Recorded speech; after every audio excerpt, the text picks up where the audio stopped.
Okay, folks, it's your buddy Mike Messier. Just saw Monday mystery movie, Babes, I believe is the title. New comedy. I've seen the preview for it several times, so here it was tonight.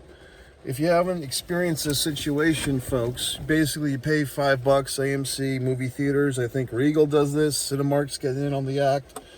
You go to the movie on a Monday night, 7 o'clock. Eastern Standard Time, and you don't know what movie you're going to see, and poof, there it is. And this movie was titled Babes, comedy. You got your two friends since childhood. They're both, I would say, 30-ish, 35-ish. One's on her second child as the movie begins, the birth of her second child. And the other one is a single mom who has a one-night affair. So should you go see this movie? Should you go not? I think you should. It's a good comedy. It's good, wholesome fun. 3.25 stars. And I liked it. So what can I tell you? A lot of laughter in the audience. So I was not alone. There was some laugh out loud moments. Would you call it a quirky comedy? I guess you could. And would you call it a chick flick? I suppose you could. I mean, it's a woman film in the sense that the central characters are primarily female. However, I enjoyed the film. I mean, I thought it was good. And, so now you're saying, well, gee whiz, Mike, please say spoilers before you ruin anything. Okay, spoilers. So, there's some, I mean, this is a very, I would say, are there some things that I didn't particularly like about the film? I don't know. I mean, I like the movie for the most part, but I mean, it is a very millennially story, okay? I mean, some things that it seems our millennial generation friends and Generation Z and all these fucks that they have issue with as far as, I don't know, codependency and things like that. These are big topics in this movie.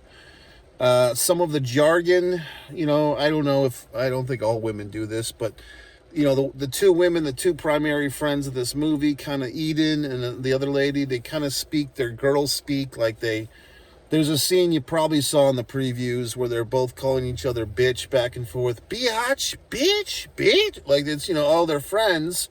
So they speak without words, which, okay. And probably all of us at some point or another currently have or have had friends where you can kind of communicate telepathically almost without using fully develop sentences, which I think is the point of that scene. These two women have known each other since childhood, so they don't particularly have to have an enunciated verbiage in order to get their point across, okay? And they have their little hills and valleys, as friendships often do.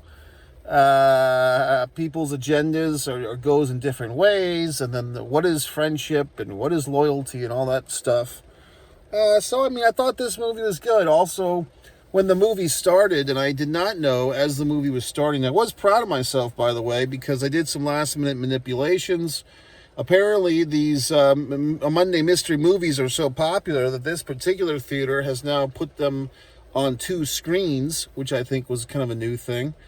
And I guess I had booked the original auditorium, and looking at the format, looking at the seating chart, I really get into this shit. I saw that a stranger danger, was going to sit next to me.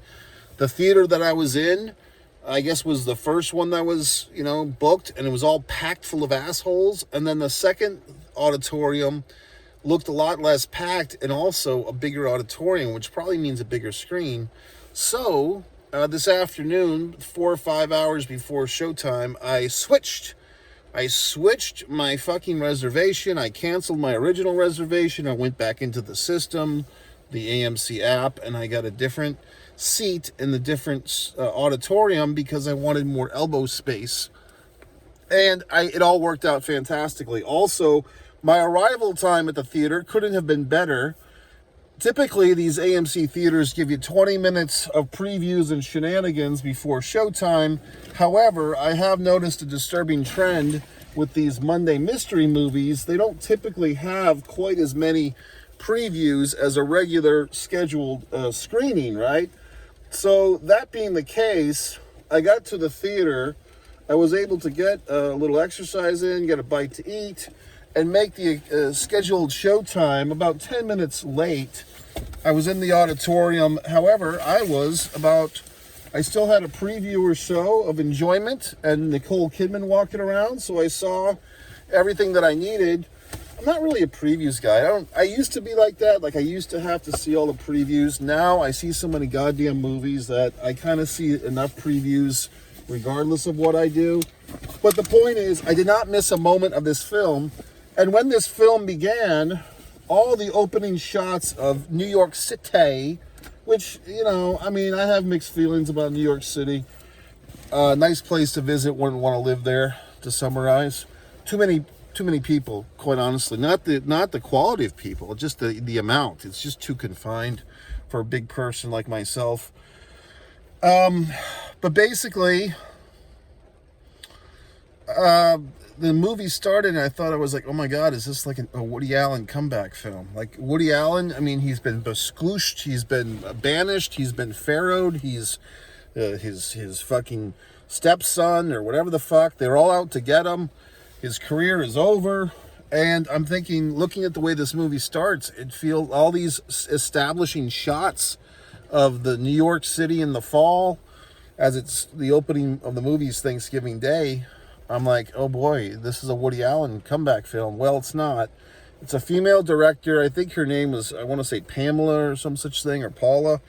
I'm not sure if the same lady who starred was the director or the writer. I don't think so. It's kind of like these people who I don't know who the fuck they are, quite honestly. So I don't know if these are like the hot young voices in comedy, if they're all from, you know, comedy, wherever the fuck, in Chicago or some such thing. Like, probably people that are famous from a TV show that I don't watch, you know, like Orange is the New Black or some other show that I don't watch. But these people are all very funny.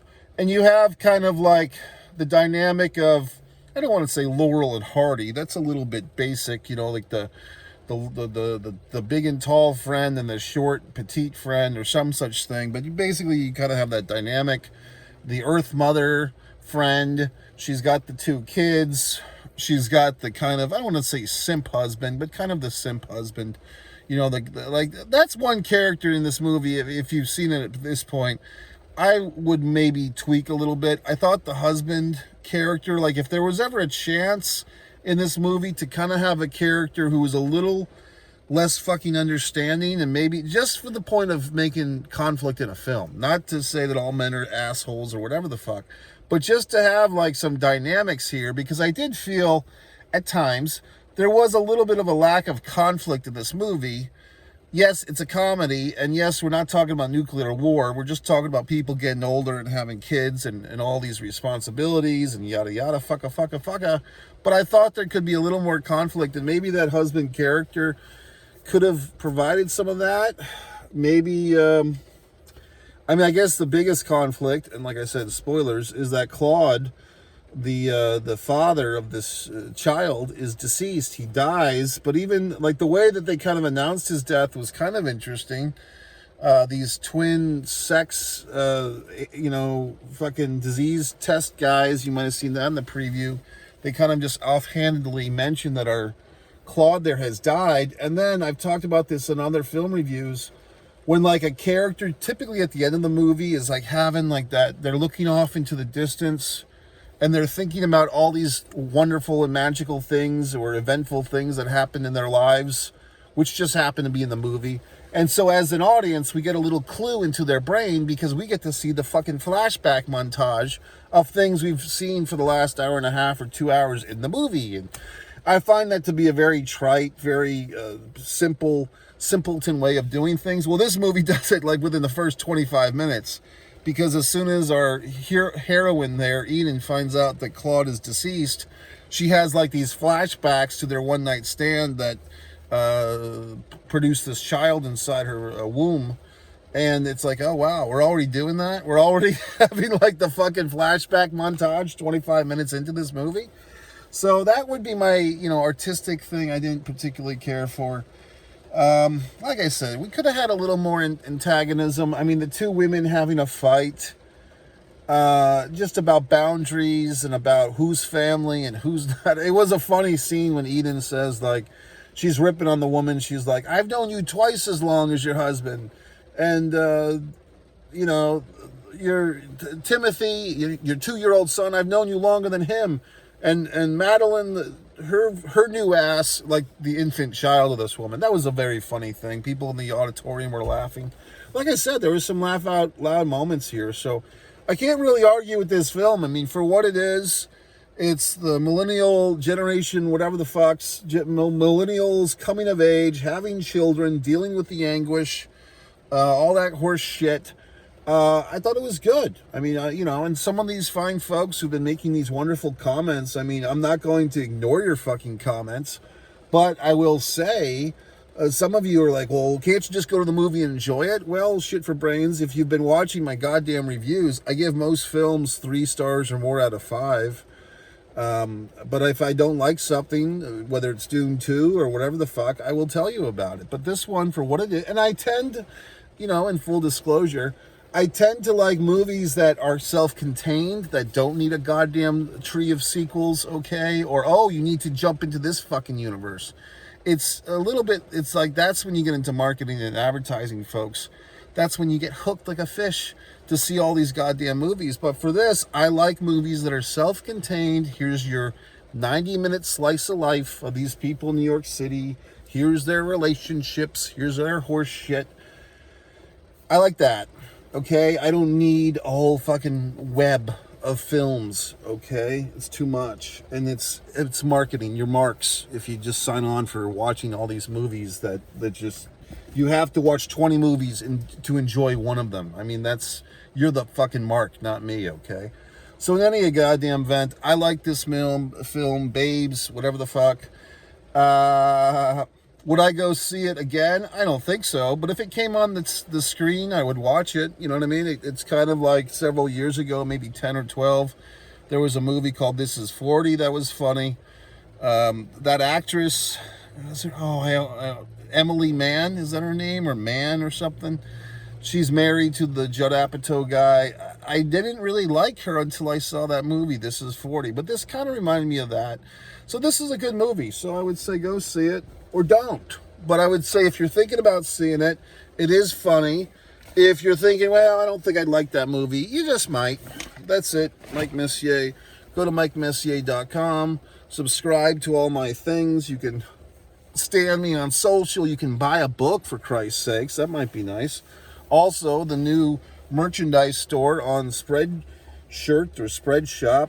The foreign object, lowercase, okay. So that's it, Mike Messier. Thanks.